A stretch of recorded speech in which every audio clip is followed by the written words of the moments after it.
이스라엘과 하마스의 전쟁이 생각보다 오래가네요. 한 1년 정도 된 것 같아요.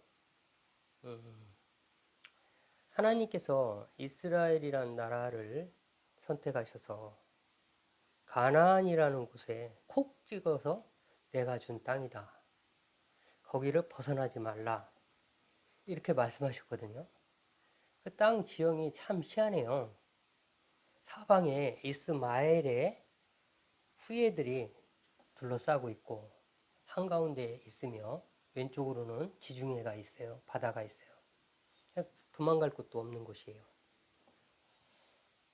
이제는 이제 뭐 레바논의 헤즈볼라하고 또 싸운다고 계속 전쟁을 이어가는데 이스라엘이 왜 그렇게 하는지 이해는 돼요. 그렇게 하지 않으면은 그들은 거기서 살아남을 수가 없어요. 그렇다면 왜 하나님께서는 거기다 이스라엘을 갖다 놓고 야곱의 12아들 출애굽이죠. 갖다 놓고서 왜 거기서 벗어나지 말고 거기서 살라고 했을까? 참 많은 의문을 갖게 하는 부분입니다. 믿는 사람이라면 성경 속에 있는 말이 현실 세계에서 어떻게 이루어지고 있는지 궁금함을 가져야 돼요. 왜냐하면 하나님의 말씀이 어떻게 이루어지는지 그거를 확증하면서 살아가면 신앙의 뿌리가 더욱 견고해지거든요. 지형뿐만이 아니에요. 여러 가지 조건들이 있어요. 예를 들어서 어떤 유튜브 보니까 이스라엘 전쟁에 대해서 유대인들을 굉장히 비난하는 소리를 하길래 제가 옹호하는 거나 뭐 그런 건 아니고요. 제가 어떤 댓글을 달았냐면 예를 들어서 이슬람의 수니파의 종주국인 사우디아라비아와 시아파의 종주국인 이란이 만약에 직접 맞붙는다면 둘은 철천지 원수거든요. 그거 희한해요. 뭐라 할까? 천주교하고 기독교라고나 할까요? 비슷한 개념이라 할까요? 섞이지 않아요. 원수입니다. 그래가지고 근데 하나님께서 이스라엘을 둘러싸고 있는 레바논, 시리아, 요르단 아래는 네게브 사막이죠. 이제 사우디아라비아하고 이어지긴 하지만 사막이 굉장히 길게 있습니다. 애굽 문턱까지, 홍해 앞에까지 있어요. 사막이 엄청 광활하게 있어서 이렇게 보면은 그 이스라엘을 둘러싸고 있는 나라는 산유국이 아니에요. 석유가 안 나와요. 희한하죠? 만약에 이스라엘 접경국들이 만약에 부자였다면 지금의 이스라엘이 그렇게 견뎌낼 수가 없어요. 쉽지 않아요. 근데 요르단, 레바논, 시리아 요거만 벗어나면 다 산유국이에요. 이라크부터 시작해서 요르단 오른쪽에 이라크부터 시작해서 아래로는 사우디아라비아 다 산유국이에요. 그것도 어마어마한 산유국이에요. 그런데 아까 말씀드린 시아파하고 수니파가 직접적인 전쟁을 한다면 어떻게 되겠어요? 옛날에 오일 쇼크는 아무것도 아니에요. 두 나라에서 나오는 석유 가지고 전 세계가 살고 있어요. 재앙이죠, 재앙. 그러니까 우리가 세상을 돌리시는 하나님을 이해할 수가 없어요. 다 이해할 수가 없어요. 우리가 아는 거는 내 눈에 보이는 거, 내가 습득한 것들, 지식, 이런 것들 범주 내에서 알고 있는 거예요. 오죽하면 욥이 내가 세상 이치를 가리는 자고 알지도 못하고 깨닫지도 못한 것을 말하고 살았나이다 라고 회개하거든요. 내가 아는 거는 하나님이 하신 거에 아무것도 아닌데 마치 우리는 하나님을 다 알고 있다는 듯이 살아가요. 그 대단한 지혜자들이 고대에 그렇게 이야기합니다. 또 하나 이스라엘의 성향을 보니까 하나님께서 목이 굳은 백성이란 말이 많이 나오거든요. 뻣뻣하고 교만하고 아주 물러섬이 없는 그런 민족이거든요. 이스라엘 보고 하나님께서 왜 목이 굳은 백성이라고 했는지 그것도 이해가 돼요. 한번 마음 먹으면 죽음을 불사하고 물러서지를 않아요. 끝까지 가요. 몇십 년 전 것도 보복해요. 반드시. 그런 거 보면은 참 목이 굳은 백성이란 말이 와 대단한 말 같아요. 무서운 민족이에요. 그건 틀림이 없어요. 세계사에 여러 가지 획을 긋는 민족이면은 틀림이 없어요. 하나님께서 그렇게 이스라엘을 설계하셨어요. 지난주에는 주기도문을 배웠습니다. 예수님께서 요한의 제자들도 이렇게 기도하라고 가르쳐 주는데 우리에게도 기도를 좀 가르쳐 주세요 하니까 제자들이 말하니까 예수님께서 가르쳐 주신 게 주기도문이에요. 너희는 이렇게 기도하라. 그래가지고 쭉 말씀하신 것 중에 모든 것들은 사람이 받는 거예요. 기도 내용을 잘 보세요. 모든 것들이 우리가 받는 거예요. 하나님이 다 해주시는 거예요. 이렇게 해주시고 저렇게 해주시고 저렇게 해주시고 이렇게 해주시고 근데 단서가 있는 게 있어요. 우리가 하나님의 이름을 거룩히 높이는 거는 당연한 거니까 올리는 거 하나 그 딱 하나 있고요. 조건이 붙은 게 두 가지가 있어요. 우리가 우리에게 어떻게 한 거와 같이 하나님께서 그렇게 우리를 해주시고 라고 한 게 있어요. 대표적인 게 죄예요. 용서에 관한 겁니다. 용서를 우리가 우리의 죄를 남들을 용서하여 준 것 같이 우리의 죄를 사하여 주옵시고 이렇게 돼 있어요. 하나님께서 죄를 사하여 주시는데 조건이 있다는 얘기예요. 우리가 남들을 그만큼 용서한 것처럼 그게 그 사람의 법이 되어 내가 남을 용서하였으니 나도 너를 용서하마 라고 하신다는 거예요. 그래서 용서하지 않는 사람은 하나님이 절대로 하나님도 넘어가 주시질 않아요. 예수님이 직접 가르쳐 주신 기도예요. 이렇게 기도하래요. 내가 하나님 앞고 이렇게 약속을 하래요. 우리가 우리의 죄를 사하여 준 것 같이 다른 사람의 죄를 사하여 준 것 같이 우리 죄를 사하여 주옵시고 이렇게 말씀하셨어요. 굉장히 중요하고 그 부분은 그 다음에 주기도문을 다 가르쳐 주신 다음에 다시 한번 강조하고 끝을 맺게 되어 있어요. 주기도문의 핵심은 바로 너희가 남들을 용서하고 살은 삶, 그렇게 산 삶, 용서의 삶 자체를 하나님께서 기뻐 받으시고 나도 내 죄를 용서하마 라고 하신다는 거예요. 물론 뜻이 하늘에서 이루어진 것 같이 땅에서 이루어지다. 전제가 붙은 게 또 하나 있어요. 그거는 하나님께서 뜻을 세우셔야 이 땅에서 뭔가가 이루어진다. 그러므로 세상에서 되어지는 거는 다 하나님의 뜻이다. 오늘 우리의 모습은 하나님의 뜻이다. 심지어는 어떤 목사님은 옛날에 뭐라 그랬냐면 나에게 뺨을 때려도 그 뺨 때리는 사람이 하나님이 되는 거예요. 그 말을 이해할 것 같더라고요. 왜냐하면 하나님이 뜻이 있어야 나한테 뺨을 때리죠. 그러니까 하나님의 사자라는 거예요. 나에게 이루어지는 모든 것들을 하나님이 하시다고 생각한다면 그걸 믿는다면 지금 내 앞에서 이 사람이 뭔가를 나한테 하는 거는 다 하나님의 사자라는 거예요. 예수님 믿고 안 믿고 모든 걸 떠나서 그게 정말 숭고한 신앙이거든요.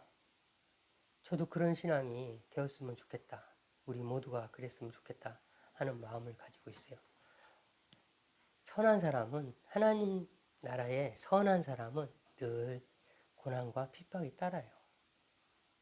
손해보지 않고는 선하게 살 수가 없는 것 같아요. 선하게 살려면 손해를 봐야 돼요. 감수해야 돼요. 세상 것을 버려야 돼요. 세상에선 죽어야 돼요. 나 자아가 죽어야 내가 하늘나라에서 선한 사람으로 남을 것 같아요. 오늘 성경에 나오는 두 용기를 소개하고자 합니다. 두 용기는 다름 아니라 여러분들이 잘 아시는 아브라함과 다윗입니다. 한 사람은 가족을 위해서 용기를 내었고 목숨을 걸었고, 한 사람은 하나님을 위하여 목숨을 걸었습니다. 이 두 사람의 용기가 과연 그들에게 어떤 지혜를 갖다 주고 어떤 복을, 지혜란 용기를 낸 그 목적을 달성하는데 필요한 지혜를 말씀드리는 거고, 그 후에 하나님께서 어떠한 복을 그들에게 주었는지 말씀드리고자 합니다. 용기는 불가능하거나 아주 어려운 일입니다. 내 앞에 있는 불가능하거나 아주 어려운 일, 그것을 내가 할 수 있으리라는 강한 신념으로 극복하는 마음의 자세입니다. 어렵지만, 불가능할 것 같지만, 아니야, 할 수 있어, 해낼 수 있어 라는, 하나님을 믿는 사람들은 다 그런 강한 신념을 가져야 해요. 그러한 용기를 가져야 해요.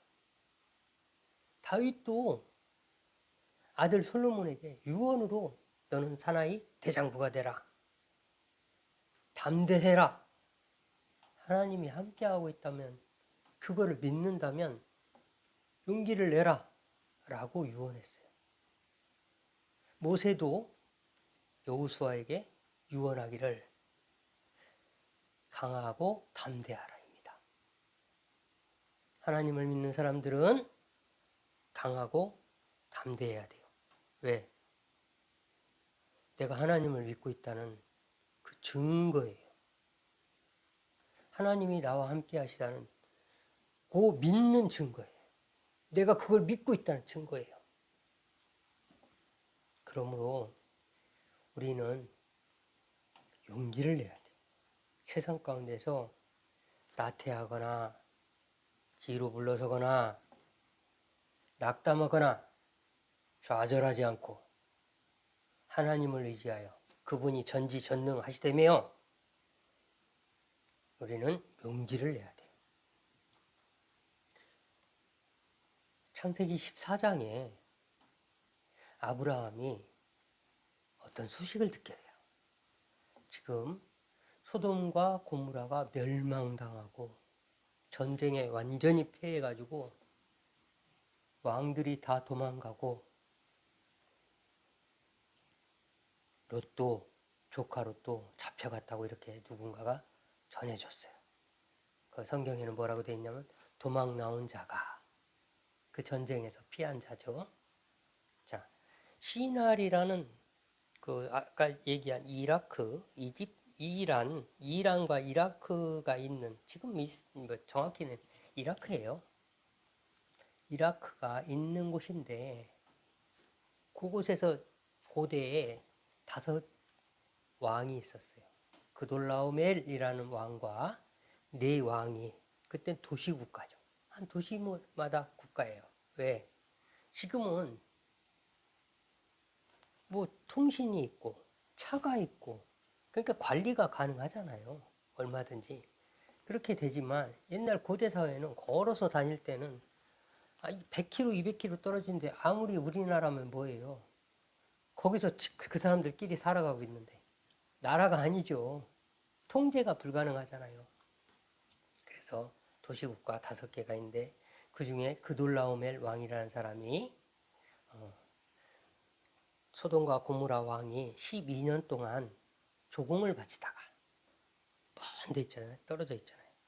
조공을 바치다가 13년째 배신을 합니다. 그래서 14년째에 쳐들어온 거예요. 쳐들어와가지고 다 물리치고서 소돔과 고모라를 물리치고, 소돔과 고모라에도 도시국가가 5개가 있었어요. 5개가 전부 다 패하고 다 도망가고 뿔뿔이 흩어지고 조카 롯이 잡혀간 거예요. 그때 아브라함이 혈육을 위하여 하나뿐인 조카, 하나뿐인 조카 혈육을 위하여 용기를 내어서 자기가 평소에 기르고 있던 자기 수하의 318명 되는 군사를 거느리고 쫓아갑니다. 단까지 쫓아가요. 그래가지고 승리에 흠뻑 취해 있던 그들을 물리치고 롯과 많은 재물과 노략당한 모든 것을 탈취당한 모든 것을 가지고 되돌아와서 소돔 왕에게 돌려주는 그런 거예요. 그래서 이 아브라함이 어떻게 소돔과 고모라 5왕을 이긴 그쪽도 네 나라의 연합군인데 어떻게 그런 용기를 내서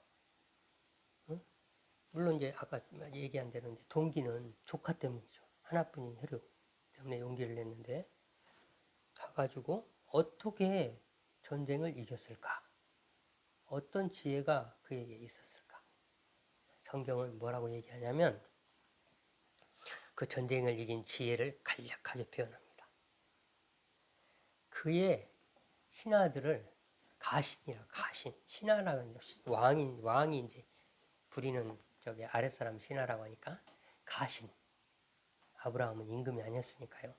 가신들을 나누어 가지고 그 다음에 밤에 습격 갑자기 기습을 해서 이기게 됩니다. 왜 그러냐?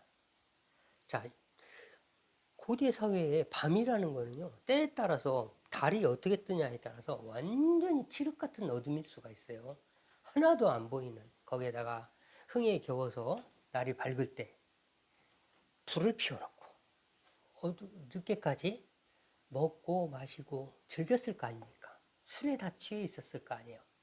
거기에다가 여러 때로 가신들을 나눴다고 그랬잖아요. 그래가지고 갑자기 습격을 하니까 네 편 내 편 구분이 안 되고 술에 취했는데 뭐가 보이겠습니까? 정신도 혼미하고. 그래서 그 습격에 당하는 거거든요. 그래서 용기를 내면 이렇게 물리칠 수 있는 지혜가 생기게 되어 있습니다. 하나님께서 하나님을 향한 용기를 내면은 하나님께서 그 목적을 달성할 수 있는 지혜를 주십니다. 반드시 주십니다. 그게 하나님이 함께 하시는 것입니다. 하나님이 동행하시는 겁니다. 그리고 그는 이후에 복을 받아요. 그걸 가지고 이제 노략물 탈취된 걸 다 찾아가지고 롯과 함께 왔어요. 오니까 멜기세덱이라는 제사장이 맞이해요. 그 맞이하는데 뭔가를 들고 있어요. 떡과 포도주예요. 떡과 포도주를 들고 있는데 이 떡과 포도주는 알고 보면 예수님을 상징하는 거예요. 구원자예요. 제사장이자 구원자의 증표가 되는 무언가를 예수님도 최후의 만찬에서 떡을 떼면서 이건 내 살이니 먹어라. 포도주를 주면서 이건 내 피다. 이렇게 말씀하셨잖아요. 떡과 포도주는 구원자, 예수 그리스도를 상징하고 있는 건데 그거를 준비해가지고 다 있다가 아브라함한테 주는데 아브라함은 그걸 먹고 하나님께 감사의 표시를 해요. 그게 11조예요. 첫 11조예요. 첫 11조. 그래서 11조는 하나님이 주신 은혜에 대한 감사지 돈이 아니에요. 그래서 예수님은 가이사의 것은 가이사에게, 하나님의 것은 하나님에게 은혜로 보이면, 그게 하나님의 은혜로 보이면 감사하고, 그게 돈으로 보이면 세상 것이니까 필요 없다. 난 필요 없다. 하나님께서 그렇게 말씀하신 거예요. 예수님의 입을 통하여. 그래서 하나님의 말씀이 육신이 되어 우리 가운데 오셨다고 한 거예요. 하나님의 말씀이 내려오신 거예요. 그래서 그 포도주와 떡과 포도주를 먹고서 11조를 하고 하나님께서 아브라함을 데리고 이제 그 다음 장면이에요. 아브라함을 데리고 이끌고라고 되어 있어요. 손을 붙잡고 이끌고 데리고 참 아주 부러운 장면이에요. 하나님께서 직접 아브라함을 이끌고 나오셔서 하늘의 별을 보면서 저 별을 봐라. 그 수가 얼마나 많은지 헤아릴 수 있냐? 내가 내 자손을 이렇게 많게 해주겠다. 많은 민족을 이루게 해주겠다. 그러니까 아브라함이 엘리에셀 종이 있었어요. 자식처럼 있는 종. 나중에 리브가를 이제 데리러 며느리를 데리러 이제 보내는 그런 건데 그건 나중 얘기고요. 하여튼 그런 있는 엘리에셀이라는 종을 그 종이나 잘 건재했으면 좋겠습니다. 이렇게 얘기해요.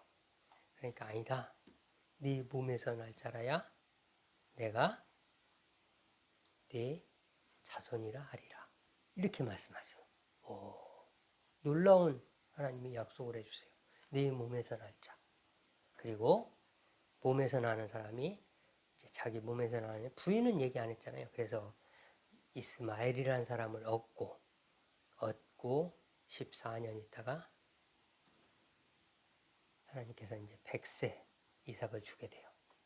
진짜 약속의 자손을 주게 돼요.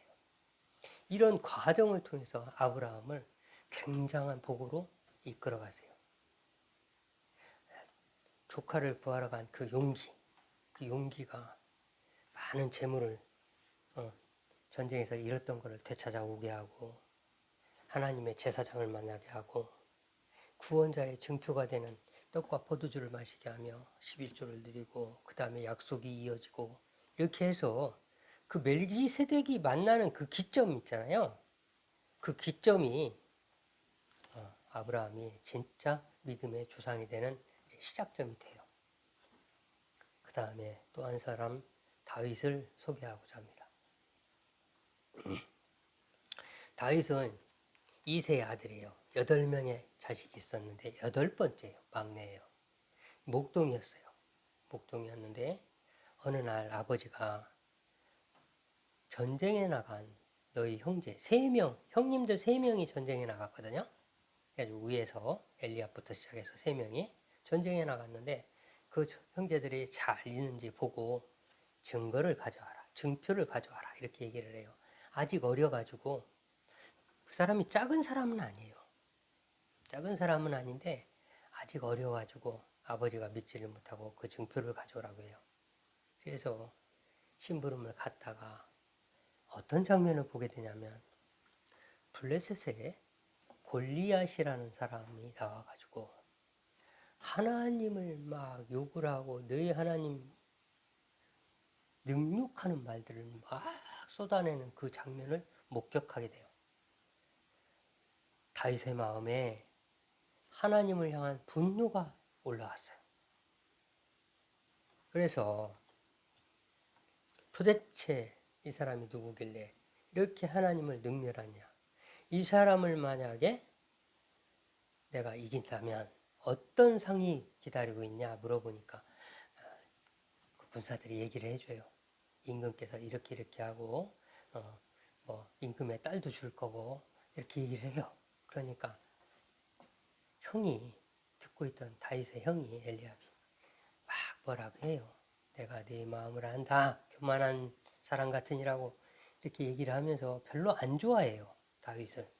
우리는 전쟁 나와 이러고 있는데 아버지 심부름이나 다니고 하니까 좀 마음이 불편했던지 아주 안 좋은 소리를 해요. 그러더니 그 사울 임금이 이제 그 소리를 들어요. 이런 사람이 이렇게 싸울 뜻이 있는 사람이 아무도 없었거든요. 그때 블레셋 사람이 나와서 소리 지른 게 40일이에요. 40일. 40일 동안 소리를 질러도 아무도 못 나가고 벌벌벌 떨고 있는데 마침 누군가 이렇게 이런 하나님을 능멸하는 이런 사람을 그냥 두냐? 이게 지금 맞냐? 이제 옳은 소리를 하니까 가서 누군가 얘기를 했어요. 사울한테. 사울이 다윗을 부릅니다. 사울이 다윗을 불러가지고 갑옷을 주고 입어보라. 이제 얘기는 뭐 생략하고요. 중간에 한 얘기는 결국엔 다윗이 전쟁에 나가게 되는데 갑옷을 입어봐요. 갑옷을 입어보고 이리저리 시험하다가 성경에 이렇게 구체적으로 써 있어요. 아까도 말씀드렸지만 성경에 써 있는 글자들을 잘 이해하셔야 될 게 가신들을 나누어, 밤에, 기습 이런 말들 있잖아요. 전쟁에서 이긴 요인들을 반드시 명시를 해놨어요. 어떻게 해서 아브라함이 이겼는지. 자, 다윗으로 오면요. 사울이 옷을 줘요. 그러니까 몸은 작은 사람이 아니에요. 사울이 거의 2m에 가까운 사람이었어요. 남들보다 어깨 하나 더 있다고 그랬어요. 머리가 하나 더 있다. 어깨 위에 머리 하나 더 있다고 그랬어요. 그러니까 굉장히 큰 사람이에요. 근데 그 갑옷을 입어보고서 왔다 갔다 하다가 시험하다가 다시 벗어놓고 물매를 들고 나가요. 그렇게 해서 골리앗을 물리치게 되는데 하나님은 어떻게 기록하셨냐? 성경을 골리앗의 무장 무게를 다 기록을 했어요. 갑옷이 약 60, 그러니까 놋 5,000세겔이니까 약 그러니까 65kg에서 70kg 정도 되고요. 갑옷이 그 사람의 키가 뭐 주빗이 45.6이니까 성경에 나온 대로 하면 2m 96 정도 돼요.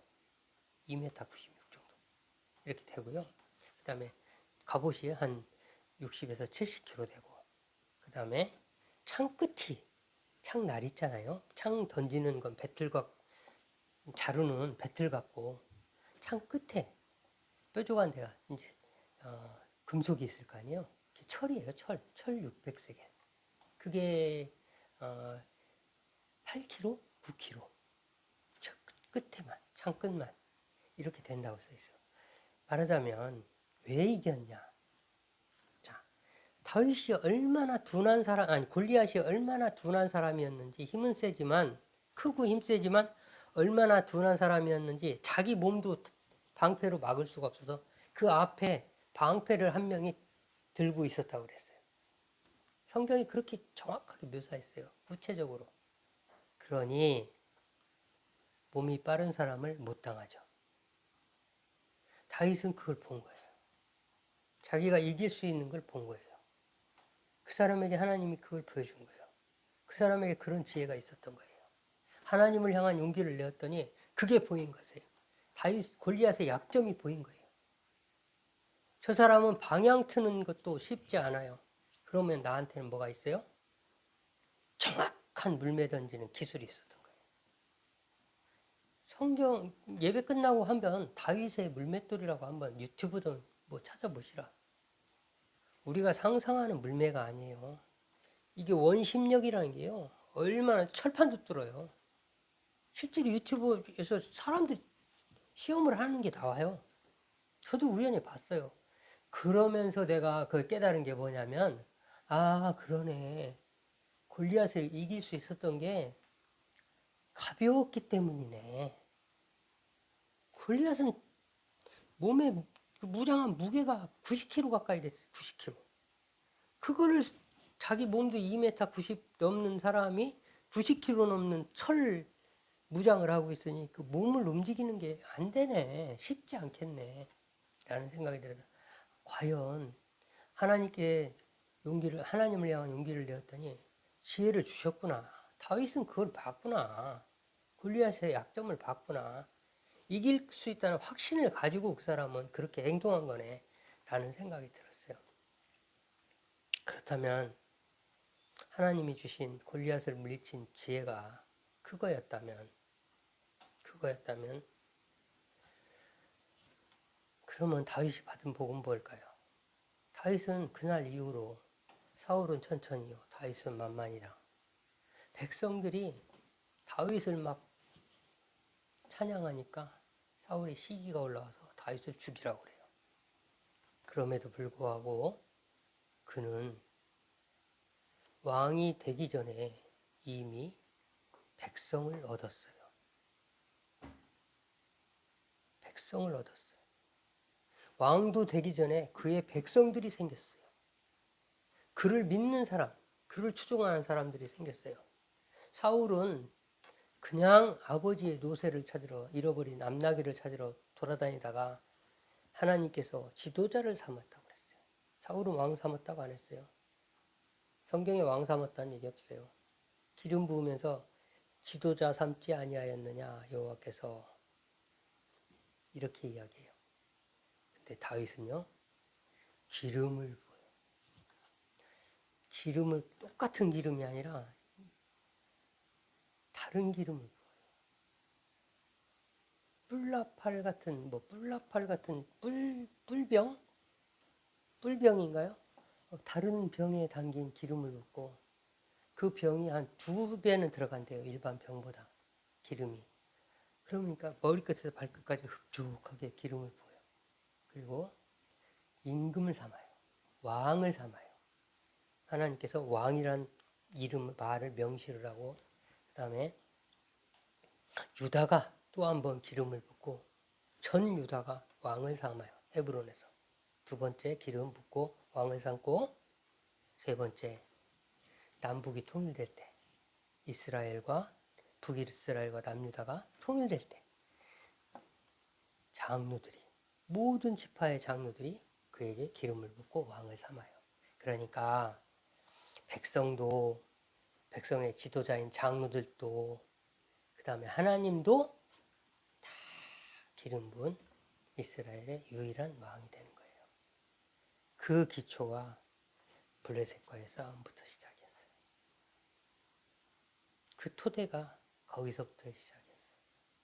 하나님께서는 하나님을 향해서 용기를 내는 사람에게 절대로 낙심하거나 좌절하거나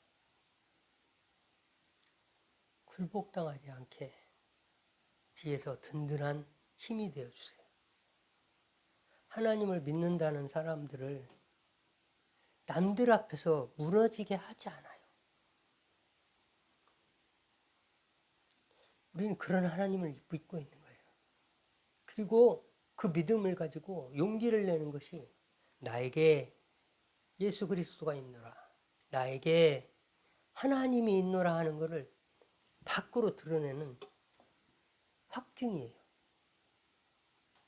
전지전능이라고 말은 하는데, 내가 하나님을 믿는다고 말은 하는데, 두려움 앞에 세상에 움츠려 있는 모습은 믿음을 가지고 있는 사람들의 모습이 아니에요. 오늘날 세상이 우리를 많이 핍박해요. 교회가 많이 침체되고 주눅이 들었어요. 세상한테. 이런 모습들은 하나님을 믿는 사람들의 모습이 아니에요. 우리는 용기를 내야 돼요. 그분이 함께 하시니까 그 믿는다면 우리는 용기를 내야 되는 거예요. 두려워하면 안 돼요. 하나님을 믿어야 돼요. 하나님이 다 해주신다는 것을 의지해야 돼요. 그분을 의지해야 돼요. 그의 오른손이 나를 붙드시리라는 걸 의지해야 돼요. 그의 안위를 의지해야 돼요. 우리가 살아가면서 신앙생활, 교회를 왔다 갔다 하고 믿는다라고 하는 말은 쉬운데 정말 내 속에 믿음이 있노라 하는 증표를 꺼내놓는 것은 쉬운 일이 아니에요. 그래서 하나님께서는 심판하실 때 먼저 믿는 자 안에서 참과 거짓, 가라지와 이삭, 알곡과 쭉정이를 먼저 고르시고 첫 번째예요. 먼저 고르세요. 믿는 자 안에서 먼저 분별을 해요. 옥석을 가려요. 그리고 세상의 심판이 그 다음에요. 그래서 하나님을 향한 우리의 믿음이 더 이상 침체되거나 좌절되지 않도록 우리가 용기를 내서 하나님께 부르짖고 더 노력하는, 하나님을 더 의지하는 우리 생명나무교회의 성도들이 되었으면 참 좋겠습니다. 기도하겠습니다.